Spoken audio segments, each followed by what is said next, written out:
Hello, everyone. Welcome to Tech Time Live. I am Jacob DiBattista from the Tech Services Department here at BEA, and we also have Rob Rivera, who's going to be another presenter for this presentation. So the point of today's Tech Time Live is going to be the BR3X. We're going to be programming function 10 and function 11. So we already did a basic overview of the BR3X and what it's all about in a previous Tech Time Live. So if you want to start there, that would be best, or start here. This is diving into the programming. So the first thing we're going to do is how to program function 10. And it's very simple, rather. So you'll see at the right side, we have two buttons, increment and function. What you want to do is hold in both buttons at the same time for 5 seconds. So right now it says 0, 0. There's no program. Hold let go, and it's going to say FF 0, 0. Press the left button, which is increment. So it says 10. It's going to flash 10 FF, 10 FF, then it's going to drop. Function 10. So here is the importance of function 10. Function 10 is a one relay logic where you give it an input on input 1, and it's going to give you an output on relay 1, not relay 2 and 3, just 1. That's the point of function 10. It's just a simple activation, and it's a timer. So at default, so I have a light behind this BEA mouse pad here. You can't see it right now, but it's a green light that's going to light up whenever I activate the BR3X as if it was the door. I have it covered up because it's pretty bright, and for viewing purposes, I have it behind there, but you'll be able to tell. So at default, function 10, if you put an input on input 1, nothing's going to happen. And keep in mind, you can only use input 1 on function 10. So on the first Tech Time Live, I mentioned how there's a wet input. You can't use that with function 10, just input 1. And along with this, you can do either wet or dry output from relay 1 as well. So if you want it to release voltage, you can have it do that. If you want it to be just dry, like a switch, just have it at dry. If you look at these jumpers on the right, there's two of them right here, these two on the right. You want to make sure both are either set to dry or wet to decide what relay 1's going to do. So right now we have function 10. When I put this in there, nothing happened because it's not programmed.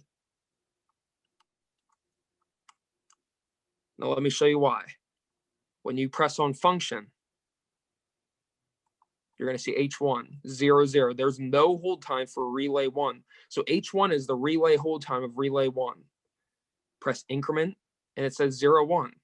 Press it again, 0, 2. So this is how long that my relay is going to hold for once I activate it on input 1. So we're going to let that go back to 10. Give it an input. And you can see in the back, the light just turned green for 2 seconds, and then it dropped. We'll do it again. 2-second activation, and it dropped. And that's a normally open contact. On function 10, there's also a way to do it with normally closed, and that's called reverse logic. And we're going to go over that after we talk about some of the applications and the wiring of function 10. So I'm going to talk a little bit about those applications and the simplicity of the BR3X on function 10 and how it can be extremely useful for the technician in the field. So obviously we have a Form C relay over here, the standard relay. And what makes the standard relay great, which you have 3 of these on the BR3X. On function 10, only relay 1 works. And you have the normally closed contact, the normally open contact, and the common, obviously. So that being said, if you go to a job site where you have the Form B switch, as here, which is normally closed only, or you have a switch or relay that is Form A, and it's open only, and you don't have the choice. And so on a job site, if you had this and you needed the opposite of this, how would you obtain that? There have been situations that I've been out on, and the facilities at hospitals, for example, they say, Rob, if I have to call out a technician out here to change this one aspect of this access control system, they're going to charge me $250 to show up, and whatever time it takes for them to do this.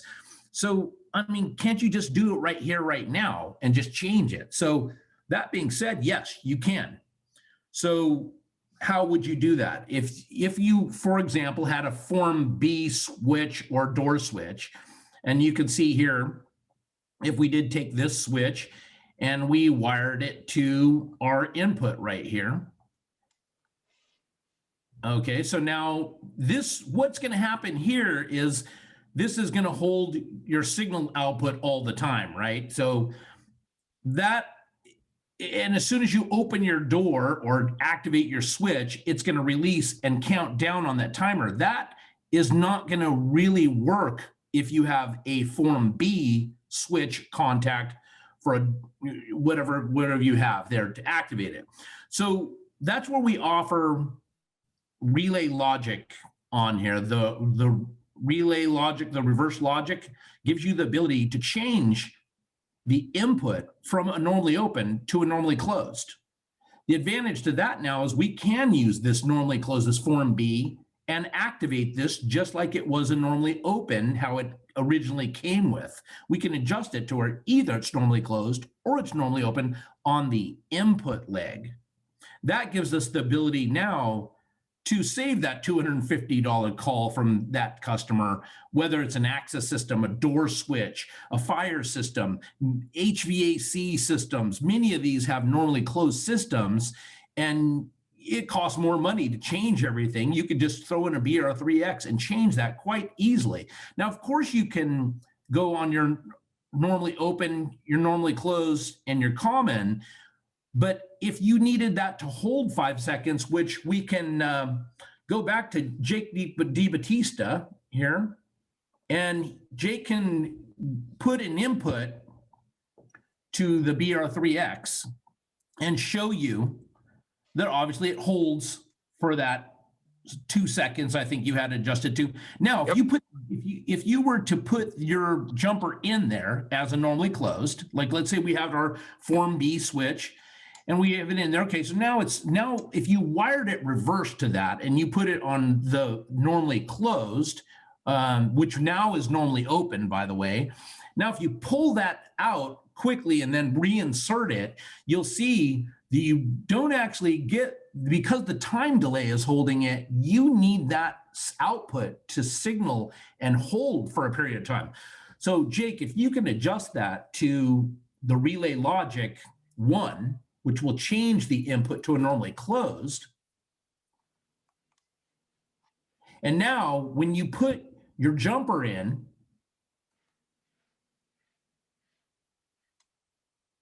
now it's a normally closed. So as soon as you pull that out, it's going to activate it properly now. And it opens it, and then you put your jumper back in and away you go. So now you have a normally closed input that activates it just like a normally open previously did. So that adds a huge amount of versatility to this specific function. And again, fire systems, access control, door switches, HVAC units, places that would have a normally closed or a normally open form A or form B that don't give you the choice, the ability to change the system easily. That's where this BR3X can really be a lifesaver. Okay, so on to function 11, I guess. Sure. And so everyone is aware that R1 means that it's being activated. It's relay 1 is holding. So let's put it back to default. 1, 2, 3, 4, 5, FF00.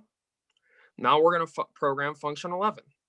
So you want to hit the increment button twice, and you'll see 11.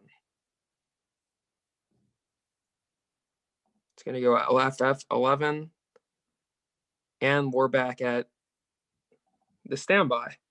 So if you go into function, so with function 10, you could program relay 1's hold time. If you do function 11, NP, it says NP. That means there's nothing to program. Here's what function 11 is. Function 11 is a ratchet function where if I was to give it an input, so on input 1, if I give it an input, and you'll see the green light behind. See if I can get my jumper in there good. It's going to hold infinitely until I give it another input on input 1, and this only works with relay 1. So let's do it again. Activate. Stays on, door stays open.